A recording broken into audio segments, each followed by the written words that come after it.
ओ God, यहाँ तो पूरा श्रिंक भरा पड़ा है गंदे बर्तनों से। सब बर्तन जूठे पड़े हैं। अब मैं खाना कैसे बनाऊं? ये मेरी देवरानी दिव्या भी ना एक नंबर की आलसी है। सुबह जब शीला बर्तन धोकर जाती है तब तो सबके लिए नाश्ता बना लेती है, लेकिन जब शाम को यहाँ बर्तनों का पहाड़ इकट्ठा होता है तो वो महारानी अपने कमरे में चूहे की तरह डूबकर बैठ जाती है। अभी बताती हूँ मैं इसे। दिव्या, अरे ओ दिव्या, कहाँ है? क्या हुआ जेठानी जी? मुझे बिग बॉस देखना है। अरे मुझे यहाँ सबके लिए रात का खाना बनाना है, लेकिन यहाँ तो बर्तनों का ढेर लगा हुआ है और तू महारानी है कि जिसे अपना बिग बॉस देखना है। चल पहले जल्दी से सारे बर्तन धो। हैं? क्या मैं बर्तन धो? ना बाबा ना, मैंने आज ही मैनिक्योर करवाया है, फिर उसके पैसे वेस्ट चले जाएंगे। ये तो तेरा हर हफ्ते का बहाना है। जब जानती है कि घर के कामकाज में खराब होना है तो क्यों बेकार पैसे फूंक कर आती है। चल अब बर्तन धो, मुझे खाना बनाने में देर हो रही है। एक बार कह दिया ना नहीं धोऊंगी, आप धो लो, मैं खाना बना लेती हूँ। इसी तरह दोनों एक दूसरे पर बर्तन धोने का काम टाले जा रही थी। उधर बाहर डाइनिंग टेबल पर बैठे घर वाले खाने का वेट कर रहे थे। हे राम, खाना कहाँ रह गया? मेरे पेट में तो चूहे कूद रहे हैं, लेकिन ये रसोई से आवाज कैसी आ रही है? माँ लगता है दोनों फिर से शुरू हो गई। धत तेरी की, फिर तो मिल गया हमें आज भी खाना। अनुज बेटा ऐसा कर, तू बाहर से ही खाना मंगवा ले। एक दिन इन दोनों बिल्लियों की लड़ाई में भूख के मारे ही मैं परलोक न सिधार जाऊं। हाँ भी ऑर्डर कर देता हूँ माँ, वैसे भी हमारे पास और चारा भी क्या है। उधर दोनों अभी भी बहस ही किए जा रही थी। ठीक है, फिर नहीं धोने ना तुझे बर्तन, तो मैं अभी कोई खाना वाना नहीं बनाने वाली। रहो सब भूखे आज। अरे भूखे क्यों रहेंगे? कल रोहन जी ने खाना ऑर्डर किया था, आज अनुज भैया को बोलो, वो ऑर्डर कर देंगे। दोनों ये बोलने बाहर आती ही है कि तभी अनुज कहता है, कर दिया ऑर्डर। हम जानते हैं तुमसे खाना नहीं बनेगा। तुम दोनों से मिलकर खाना और बर्तन धोने तक का काम भी नहीं होता क्या? मुझे तो आप कुछ ना ही बोलो जेठ जी तो बेहतर रहेगा। मैंने सुबह का खाना और दोपहर का खाना बनाकर अपना काम पूरा कर लिया था। सिर्फ रोटियां सेकने को दोपहर का खाना बनाना नहीं कहते। हाँ, अब जो भी हो, काम तो हुआ था ना। बस करो, दोनों रिकॉर्डर की तरह शुरू होती हो तो बचती ही रहती हो। कुछ देर बाद डिलीवरी बॉय खाना ले आता है। सब चुपचाप उस खाने को खा लेते हैं। अगली रात दोनों में फिर से रात की रसोई का संग्राम छिड़ जाता है। तभी पड़ोस की कमला आंटी वहाँ आती है। ये ले रश्मि, आज अपनी बेटी के यहाँ गई थी। उसके बेटे का मुंडन था ना, तो वहीं भंडारा था। सोचा तुम्हारे लिए प्रसाद लेती चलूं। लो, तुम सब भी खा लेना। अरे वाह, फिर तो आज रात की रसोई बनानी नहीं पड़ेगी और ना वो बर्तन धोने पड़ेंगे। रश्मि ये देखकर खुश हो जाती है। फिर दोनों देवरानी जेठानी बर्तन ना धोने पड़े इसलिए एक बड़े से भगोने में आलू की सब्जी डाल देती हैं। एक कटोरे में हलवा और बड़ी सी परात में पूरियां परोस देती हैं। फिर सबको उसी में एक साथ खाने को कहती हैं। तुम पागल हो गई हो क्या? सब इसमें एक साथ कैसे खाएंगे? चल तो दिव्या, जरा इन्हें खाकर तो दिखा। दोनों पूड़ियां तोड़कर सब्जी में डुबोती हैं, खाने लगती हैं। उन्हें ऐसा करते देख सबको उन पर गुस्सा तो आ रहा था, लेकिन वो खाने के अलावा उनके पास और कोई चारा नहीं था। वो रात तो जैसे तैसे कट गई, लेकिन अगली शाम फिर वही कहानी छिड़ गई। देख, कल तो कमला आंटी भंडारा दे गई थी, लेकिन आज तो तुझे बर्तन धोने ही पड़ेंगे। क्या दीदी, मैं बहुत थक गई हूँ, आज रहने देते हैं। मैं उनसे कहकर बाहर से ही खाना मंगवा लेती हूँ। ये सुनकर रोहन गुस्से में आ जाता है। चुप रहो, अपना मुंह बंद रखना। आज हम दोनों में से कोई भी बाहर का खाना ऑर्डर नहीं करेगा। जाओ दोनों रसोई में और खाना बना कर लाओ। दोनों डर के मारे किचन में चली जाती है। क्या करे दीदी, अब तो रात की रसोई करनी पड़ेगी। अच्छा एक काम करते हैं, आप ये बर्तन धो लो तो मैं सबके लिए पुलाव बना दूंगी। हा, आई बड़ी बर्तन धो दो, खुद धो ले समझी। और रही उन लोगों के बाहर का खाना ना खाने की बात, तो कोई बात नहीं, हम उन्हें बाहर का खाना मंगवाने के लिए नहीं कहेंगे और ना ही हम खुद घर पर बनाएंगे। मैं कुछ समझी नहीं, अभी बताती हूँ। रश्मि डब्बे समेत नमकीन, मुरमुरा और बिस्कुट लेकर घर वालों के सामने रख देती है। ये रहा आप लोगों का आज का खाना। इन दोनों का बस चलेगा ना तो हमें रोज मंदिर के बाहर लंगर में बैठकर ही रात का खाना खाना पड़ेगा। इनके रहते तो हमें रात की रसोई नसीब ही नहीं होगी। बस बस बहुत हुआ, आज तो हम जैसे तैसे ये खा लेते हैं, लेकिन अगर कल से खाना नहीं मिला तो फिर तुम लोगों की खैर नहीं। जी ठीक है, लेकिन उनके पास इसका भी जुगाड़ था। अगले दिन दिव्या बाजार से जाकर कुछ डिस्पोजेबल प्लेट्स ले आती है। यार दिव्या, खाना तो डिस्पोजेबल में खा लेंगे, लेकिन खाना बनाने के लिए तो वो बर्तन धोने ही होंगे ना। कुकर, कढ़ाई, ये सब तो चाहिए ही ना। फिकर नॉट, ये देखो 2 मिनट में बनने वाली मैगी, अब हम सब यही बनाएंगे। दोनों फिर से काम चोरी दिखाती हैं और नूडल्स बनाकर डिस्पोजेबल में डालकर दे देती हैं। ये देख तीनों अपना माथा पकड़कर बैठ जाते हैं। लेकिन अगले दिन सास ने दोनों बहुओं को सबक सिखाने का फैसला किया। अगली शाम रसोई से बर्तन धोने की आवाज आती है। दीदी, अभी तो हम रसोई में गए भी नहीं, फिर ये बर्तन धोने की आवाज कहाँ से आ रही है? चलो देखते हैं। दोनों अंदर जाकर देखती हैं तो अनुज बर्तन मांज रहा होता है, रोहन धो रहा होता है और बूढ़ी सास पार्वती खाना बनाने लगती है। ये देख उन दोनों को बड़ी शर्मिंदगी होती है। ये आप सब क्या कर रहे हैं? बहू, अब तुम दोनों से तो ना बर्तन धुलते हैं ना खाना बनता है, तो हमने सोचा हम खुद ही ये काम कर लेते हैं ताकि हमें रात की रसोई खाना तो नसीब हो। तुम दोनों जाओ और आराम करो। नहीं माँ जी, हमें माफ कर दीजिए, हमारी रहते आपको ये सब काम करना पड़ रहा है। हाँ माँ जी, हमसे भूल हो गई, हमें अपनी गलती का एहसास हो चुका है। अब से आपको कभी शिकायत का मौका नहीं देंगे। हमारे रहते हमारे पतियों को जूठे बर्तन और माँ जी आपको खाना बनाना पड़ रहा है। नहीं नहीं नहीं, आप सब बाहर जाइए, हम 1 घंटे में खाना बनाकर लाते हैं। अच्छा ठीक है, तुम कहती हो तो रहने देते हैं। चलो बेटा। माँ और बेटे बाहर आकर खूब हंसते हैं और एक दूसरे को आंख मारकर कहते हैं, मिशन सक्सेसफुल।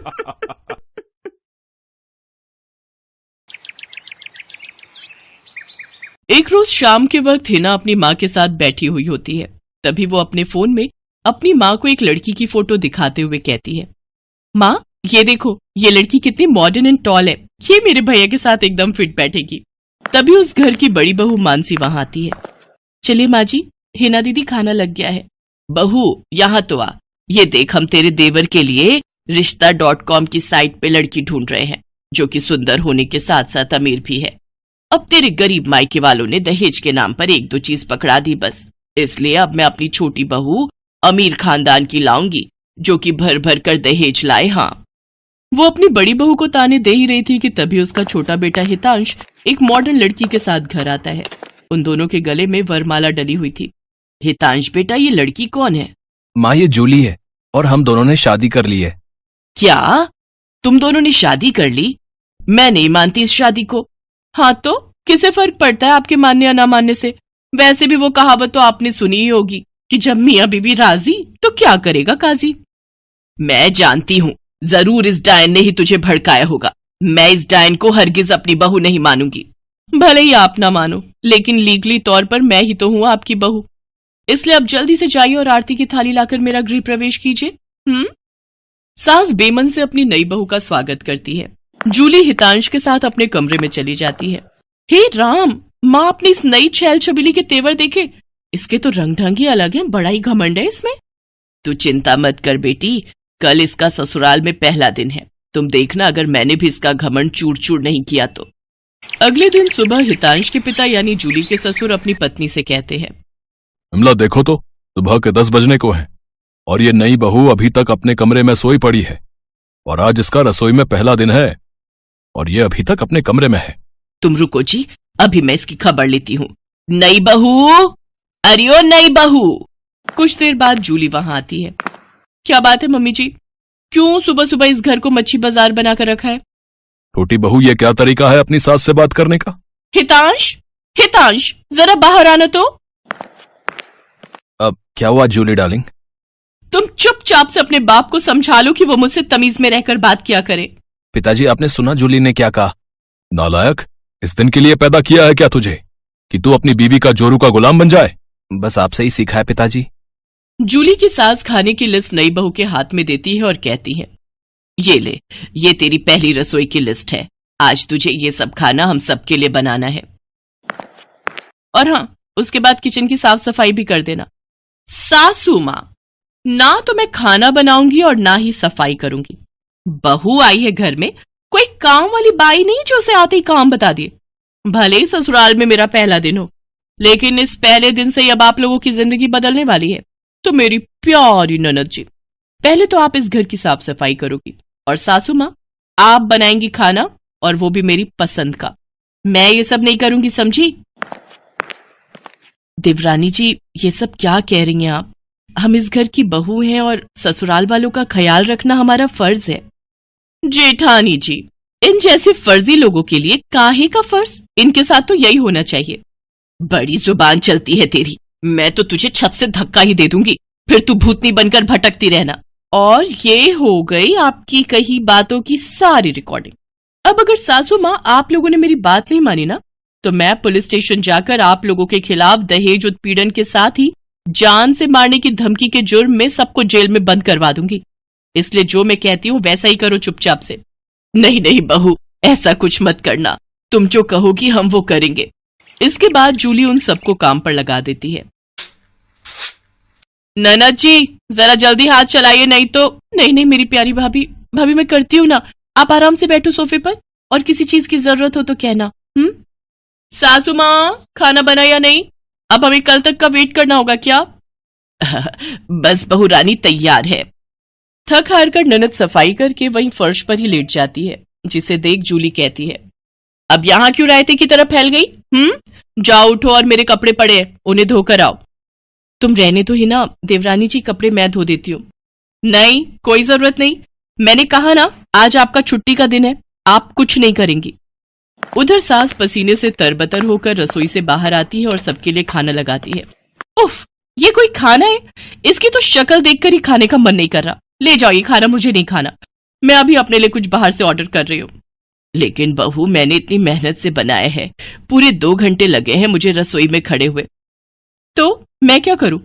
आप ससुर जी ये खाना ले जाकर बाहर कुत्तों को डालाना, और आपको जो मैंने सब्जी लाने का काम दिया था क्या वो आपने कर दिया? हाँ बहू, मैं बाजार से सब्जियां ले आया हूँ। Very good.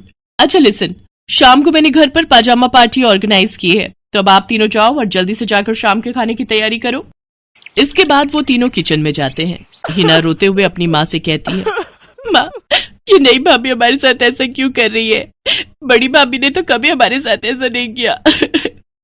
हमारा किया हमारे सामने आ रहा है बेटी, हमने जो बड़ी बहू के साथ किया है उसी की सजा हमें मिल रही है। तभी जूली, हितांश और मानसी भी वहां आ जाते हैं। चलो सासू माँ, आपको अपने किए का एहसास तो हुआ और मेरी सहेली की कीमत भी पता चली। हाँ सासू माँ, मानसी मेरी सहेली है। क्या ये सच है बड़ी बहू? हाँ सासू माँ, ये मेरी बचपन की सहेली है और आगे की पढ़ाई के लिए विदेश चली गई थी। जब इंडिया आई तो ये हितांश से मिली और इन दोनों को प्यार हो गया। फिर जब हितांश ने मुझे इससे मिलवाया तो पता चला कि ये मेरी बचपन की दोस्त जूली है। सॉरी माँ जी, मैं आपके साथ ये सब करना तो नहीं चाहती थी, लेकिन आपने जो मेरी सहेली के साथ किया उसी का बदला लेने के लिए मैंने ये सब किया। बड़ी बहू हमें माफ कर दे, तेरी तकलीफ को हम समझ ही नहीं पाए। इसके बाद सबने मानसी से माफी मांगी। मानसी ने सबको माफ कर दिया और इस तरह नई बहू का ससुराल में पहले दिन का प्लान पूरा हो गया।